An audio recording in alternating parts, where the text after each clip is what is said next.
I am Ray, and your thoughts are not the problem. Something darker is pulling the strings. And I'm not talking about an African American boogeyman. No, no, no. For many, there is this hidden, sinister force lurking in the background, peeping all the time. On you, you better hide your goodies. Don't make his mistake. Look at him. This force sabotages our life, preventing us from breaking free, having relief and peace. And the scary thing is, most people don't ever realize that it's there. I see it all the time. It's like the human race has been infected with this parasite. Some have it worse than others. And it's just feeding off us like little human juice boxes. And you know you have been possessed if your mind is your worst enemy. Your mind becomes like this great tyrannical monster that never leaves you alone. Like a bully in your mind. Can't escape it, always giving you wedgies. Are you tired of being wedgied? Answer me this. It instills fear and worry, leaving you in endless anxiety, dragging you down deeper into suffering and misery. But no more wedgies for you, my friend. And you see, often, at least what I did, is that I try to just deal with it and put up with it. But this is one of the worst things you could do. So don't. The problem isn't going away. So you have to ask yourself, do you want to continue living a life feeling like this? Or have you finally had enough and realized that something needs to change? So in this video, I'm going to show you exactly why everything you've tried to deal with the bully in your mind, why it hasn't worked, and the one deadly mistake that everybody seems to make. I'm going to reveal the sinister force that's been quietly feeding on your juices, your anxiety, your negative thoughts, your fear, your worry, without you even realizing it. And lastly, we will go over how to break the habit of negative thinking before your thoughts can ever snowball out of control. So hold on to your butts. You see, I struggled for 7 years with constant negative thoughts, endless anxiety, mental exhaustion, depression, suffering, because I couldn't figure out how to break free from the prison of my mind. But over time, I cracked those locks. I figured it out. And now I experience effortless freedom, endless peace and relief, no matter what happens. And I'm no longer held hostage by my own thoughts. And that is what I want for you, my friend. And just FYI, I took everything I learned on my journey and turned it into a 90-day step-by-step system. The link is below. Back to the void for you, Edgar. You see, most people stay trapped in their thoughts because they're only focused on the symptoms, not the source, not the underlying disease. You see, imagine getting the flu, living with negative thoughts and overthinking and being unable to focus on anything good. It's like being sick all the time. Everything you do sucks. If this is not correct, life is just miserable. That's why, you can take all the vacations you want. You're never going to escape yourself. You can get all the money in the world and the fancy relationships, whatever it is you want. You still can't escape yourself. You just have everything and also be miserable. And at the same time, you can be free and have nothing of the world. And it won't matter because you're happy and at peace with yourself. So stop living in the flu state. Start living in the flow state. You like what I did there? The actual point of this metaphor is that when you experience the flu symptoms, they suck, do they not? But you must realize that the symptoms are actually your body's mechanism for healing you. We just don't like it. Your body increases in temperature because it's trying to kill off the bug, the little parasite, the virus. And this is the mistake that everybody makes that sends them to the grave. We get so caught up in fighting the symptoms, in resisting them, that we just make ourselves more sick. Negative thoughts and focusing on negativity all the time, and worry and fear, is your body sounding the alarms and saying, hey, pay attention. There's something going off. So we struggle so much because we resist the negative thoughts and, I shouldn't be thinking this, and I'm such a bad person, and this sucks, and I hate myself, and I hate life. Not ever addressing the root of the problem. And until you address the dis-ease, the symptoms aren't going away. You see, we suffer because we judge and label our thoughts as bad, unwanted. So whenever they arise, we resist them, fight them, make them worse. What you resist persists because we're feeding our thoughts our energy through our attention. And energy is the force of creation, it's the force of life. So we're giving them life. We're creating them more. Just remember, you always create more of what you focus on. So when you spend your time focusing on negativity, you will create more negativity. When you spend your time focusing on problems, you will create more problems. Forget about it. You don't need to talk about your problems. Just move on. And in your moving on, whatever burdens of the past that are weighing you down will come up naturally. And then you can deal with them then. But the more you struggle with them, the more you stay stuck. Don't fight the darkness.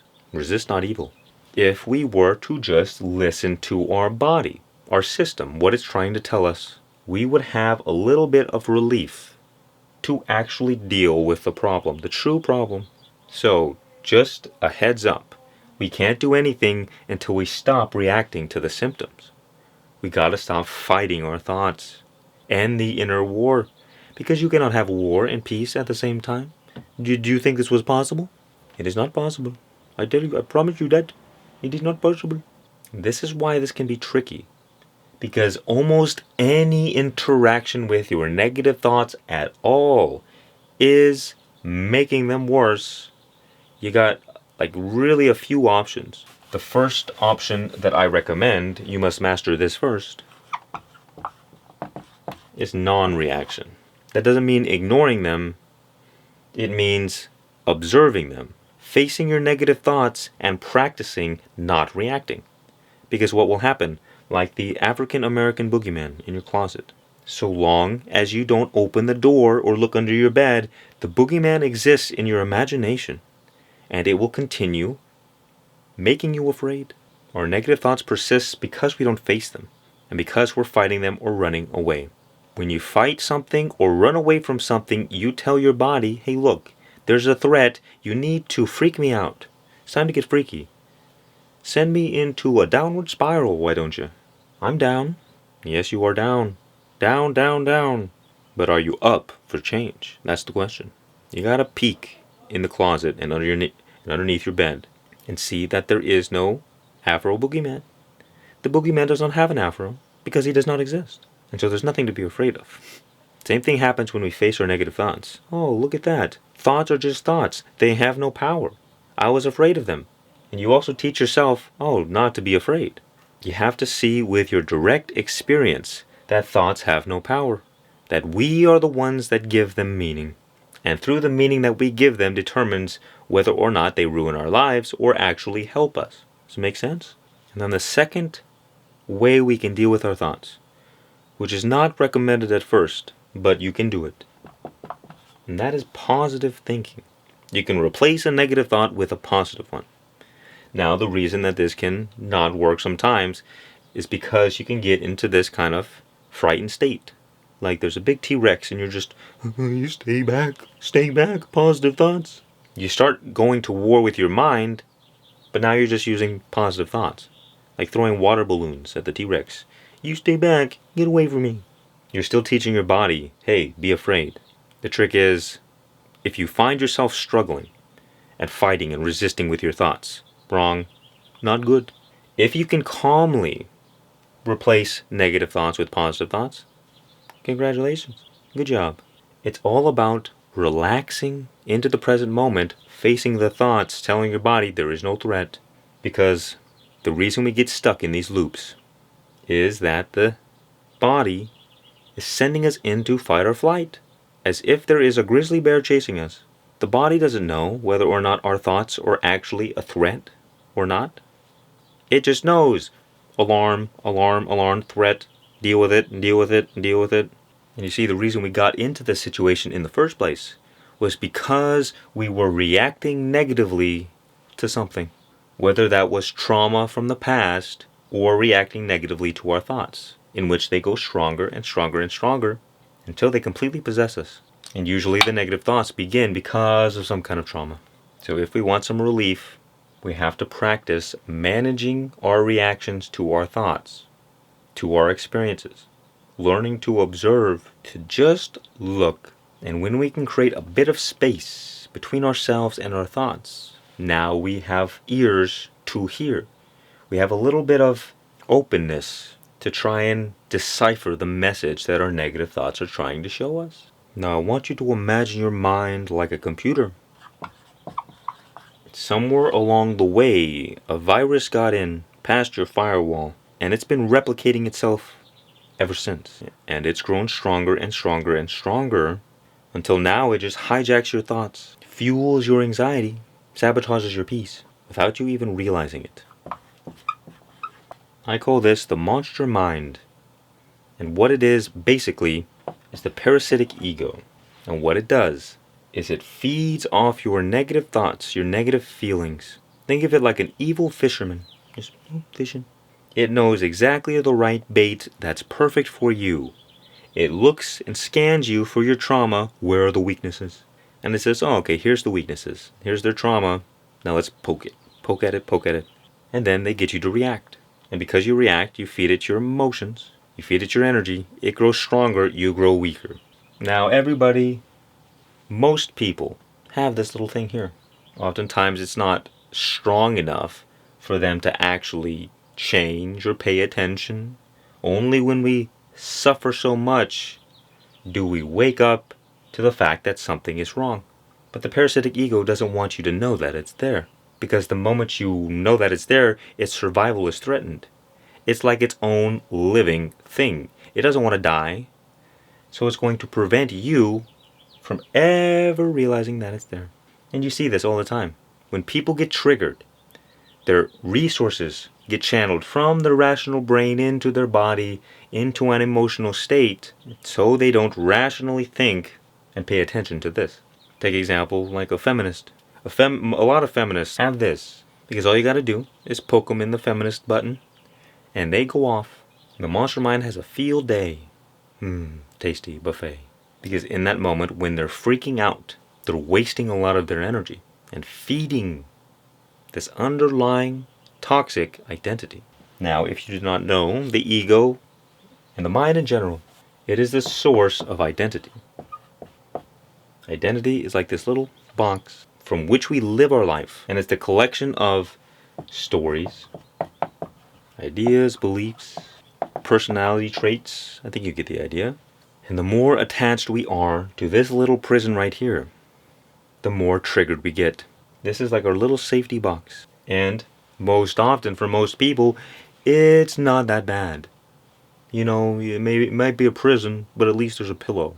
But when the identity becomes toxic, it becomes the parasitic ego, in which this prison is like a little, it's like in the Matrix, if you remember. They're hooked up, getting milked 24/7, feeding this monster mind. In that, well, it doesn't even have to try to steal one's energy anymore. They feed it freely of their own free will, because they entertain these stories, these beliefs about themselves, about the world. I am really this kind of person, and this is who I am. And if you think anything different, then I'm going to beat you up. Or something stupid like, oh, the world is going down the toilet. Look how bad everything is. Look how much everything sucks. The government, they're going to get me. Any negative garbage that you entertain comes from the monster mind, so that it can feed off your energy. And you see, the whole irony of it all is that the monster mind, it's also like a vampire. It has no power unless you invite it in. Nothing can infringe upon your free will. You have to give away your consent freely. So, we put ourselves in the prison. How? Because we believed and entertained our negative thoughts, our negative stories, our limiting beliefs. We fed them, and the boundaries of this prison got stronger and stronger and stronger. This prison is made up of thoughts, and it's reinforced by our belief. The stronger we believe it, the more in prison we are. The more attached we are to all of this stuff. And because we believe this is our little safety box. If anybody comes along and tries to attack it and say, no, you're stupid, all your beliefs, they're just kind of believed in, not necessarily true, we freak out and say, no, you're wrong. I'll prove to you you're wrong. I'll get out the swords. I'll show you how wrong you are. How dare you talk about my beliefs like this? And really, at the end of the day, it's just the monster mind forcing them to have Stockholm Syndrome. Because if the person can fight others to prevent them from getting out of the box, the monster mind has to do nothing. It's just chilling. Passive income. And you see this all the time. People for whatever reason, they rationalize staying stuck in negativity, in fear and worry. They fight for it. They fight for their depression. They fight for their anxiety. Oh, I'm someone with anxiety. I'm struggling with this. This is true. You know, my whole life is centered around my identity of having anxiety and mental illness. And you see what happens is that our identity is a powerhouse for thoughts. Identity creates thoughts. And this is what causes us to focus on certain things. Because our system, our body is conservative with our energy. We can't focus on everything. That's schizophrenia. So we could only focus on things that are relative to our identity. And if that identity is negative, we will hyper-focus on negativity all the time. We will hyper-focus on all of our negative thoughts. All the ways that things could be going wrong. Because we're living in a fear-based reality. Thoughts create emotions. Emotions influence our actions. Actions create consequences in the world. So you'll feel bad all the time. You'll act in negative ways. You'll create a negative life for yourself. You'll react negatively to your life, reinforcing a negative self-identity, stuck in a feedback loop of death. But at any time, you can break out. You just have to know the games that the monster mind plays. Now, I want you to imagine you hop on a train of negative thoughts. And before you know it, it's picking up speed and more speed. And then guess what happens? It's going too fast, you can't get off. You're ruminating, you're in a full-blown panic attack, downward spiral. So, practically speaking, what do you think you should do? Well, obviously you want to avoid hopping on altogether. But let's say you hop on anyway. What's the next step? You pull the brakes. You break into the conductor's room and you punch him in the face. And you say, we're getting off this train. Brakes. And he fights you and he says, no, get out of here. You're supposed to be here. This is the train to hell. And then you punch him in the face again. Give him a 1-2. Throw him off if need be. And you just keep pulling the brakes. What this means is that we want to continuously break the habit of negative thinking, of focusing on negativity. We don't need to be perfect. We just need to slow down the momentum. Because the monster mind is a parasite. It has no power of its own. So it has to feed off your power.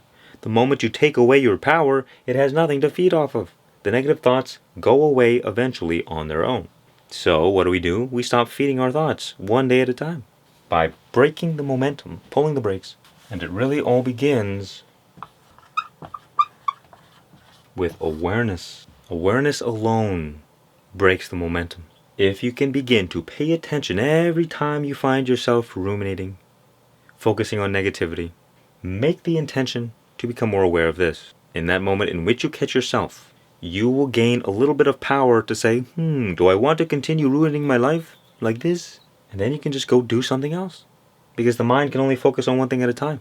So you're either focusing on ruining your life, focusing on negativity, or you can focus on something that's a little bit less destructive. Literally anything else. Do some exercise. Get into the body. Because oftentimes people, they're not moving, so all of their energy gets stuck in their head. And so they're thinking all the time.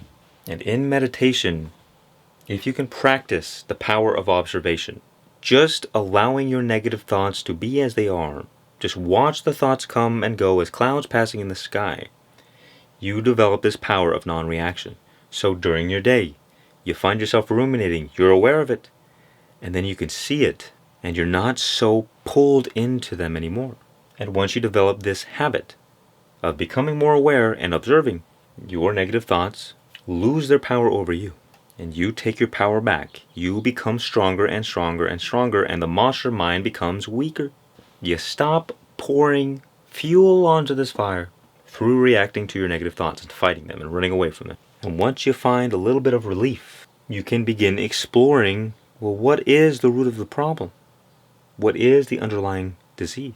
And it's always the same thing. It's identity. And in fact, as you begin paying attention to the thoughts that you think and the words that you speak, you will see that these thoughts and words come from your identity. And through changing your reaction to these things, you change your identity. By no longer tolerating your negative thoughts and entertaining garbage and nonsense, you build back up your mental firewall. And it starts, finding all the viruses, pulling them out. Now, sometimes we have to do deeper inner work, like healing our trauma, healing the traumatized identity. But oftentimes we can heal through letting go of these negative stories we tell about ourselves and about the world. We have to change the way we think. So moving forward, don't ask yourself if this thought is true or false. Ask yourself, does this thought serve me in any way? Is this thought helping me to live a better life, or is it actively ruining my current life? And through your dealing with these negative thoughts, you grow into a more evolved human being. And step by step, you start breaking out of that prison.